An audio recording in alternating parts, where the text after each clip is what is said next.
The USS John C. Stennis, CVN-74, a Nimitz-class aircraft carrier, has been in overhaul for 5 years and counting. The original timeline called for a 4-year overhaul. But with the original timeline long since compromised, the new redelivery date is expected to be October 2026, with a full operational return sometime in 2027. However, the Stennis delay is not an isolated issue. It's a symptom of a deeper industrial and structural problem that hampers US shipbuilding, with strategic consequences.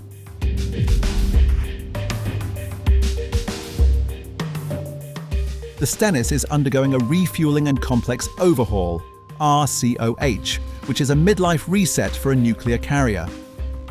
The nuclear fuel is replaced while the propulsion systems, electronics, and combat systems are all upgraded. Essentially, an RCOH is a partial rebuild that involves cutting into the hull and replacing internal systems. It's not a quick or cosmetic fix. 4 years for an RCOH is entirely normal, as an RCOH is closer to a rebuild than a repair. Still, the Stennis RCOH is now pushing 6 years.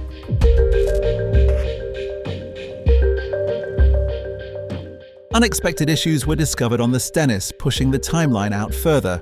For example, structural corrosion was discovered, along with a degraded steam turbine.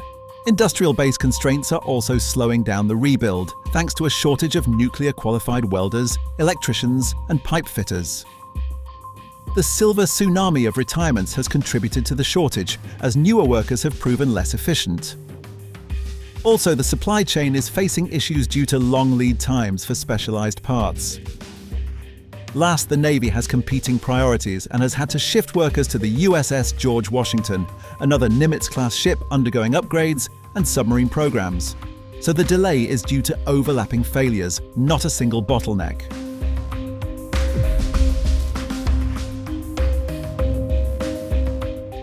The overhaul of the USS George Washington is also severely delayed. This directly impacts the Stennis, which inherited the backlog and the workforce disruption. The reality is that the US has only limited dry dock space and specialized crews. The result is cascading delays. One delayed carrier creates a ripple effect across the entire fleet.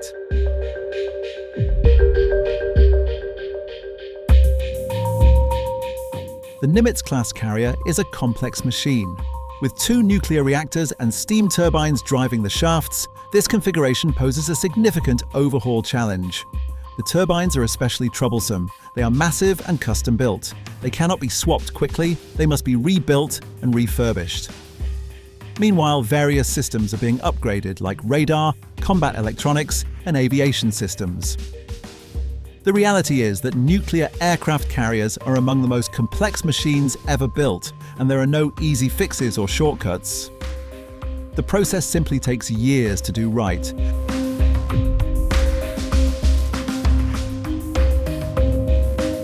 The Nimitz-class displaces 100,000 tons, measures 1,092 feet, and carries a crew of 5,000 personnel. The Nimitz, in essence, is a floating city and airbase complete with a nuclear plant, airport operations, weapons, storage, and command systems. The ship is not a single system, but thousands of interdependent systems. Nuclear propulsion is arguably the most notable. 2 nuclear reactors generate steam for propulsion and electricity. The RCOH is necessary now because nuclear fuel lasts 25 years, and a midlife refueling is required.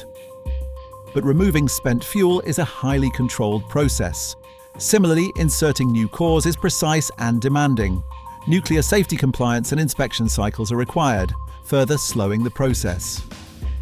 So while nuclear propulsion adds endurance and strategic benefit, it also massively increases the maintenance complexity. Steam systems are another major failure point. The steam drives the turbines, catapults, and auxiliary systems. The problem is that the pipelines are aging and corroding. Leaks can be difficult to detect, and of course the Stennis exists to launch aircraft. Flight deck operations during combat ops include over 100 sorties per day. Catapult launches, arrested landings, and jet blast. All are structurally stressful, resulting in structural fatigue and deck degradation. The maintenance demand here is high, requiring constant resurfacing and mechanical inspections. The result is that intensive air operations gradually and consistently wear down the carrier.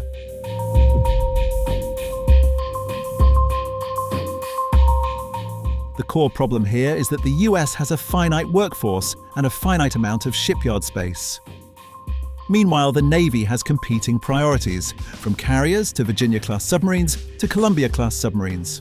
So the Stennis is directly competing against submarine construction for resources, and the submarines have been winning out. Why? Because submarines are a nuclear deterrence priority, the surface fleet takes a back seat and absorbs the delays. But this, of course, creates problems with force readiness.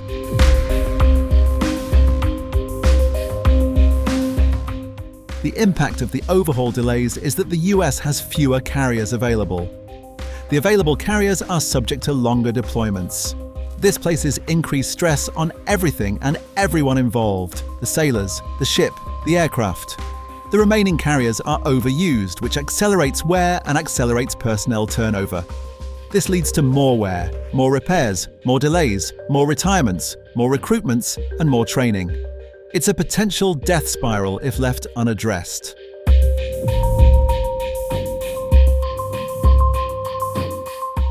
The Pentagon is keen to invest $8.7 billion in shipyard modernization, focusing on dry dock expansion, workforce training, 3D printed parts, and digital modeling. The goal is to reduce delays and surprise repairs, essentially the sort of situation the Stennis is currently experiencing. The timeline reality is that the benefits of this industrial investment are still years away. The fix is long-term, yet the correlating problems are unfolding as we speak.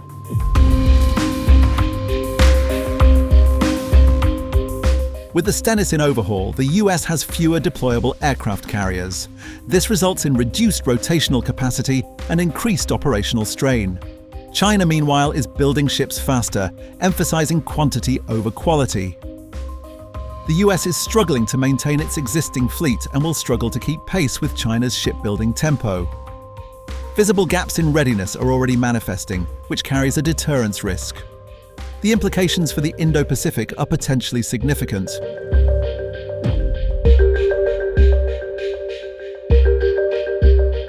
The bigger story here is the spectre of industrial decline. During World War II, the US had a massive shipbuilding workforce. Today, the US has fewer shipyards and a smaller specialized workforce. The supply chain is fragile because of single-source components. The US lacks the ability to surge quickly or scale up to meet sudden increases in need. Basically, the US industrial base is optimized for efficiency, not for the scale required for wartime. The Stennis delay is not an anomaly, but a warning sign. The US has a critical maintenance capacity bottleneck. The shipbuilding system is clearly constrained.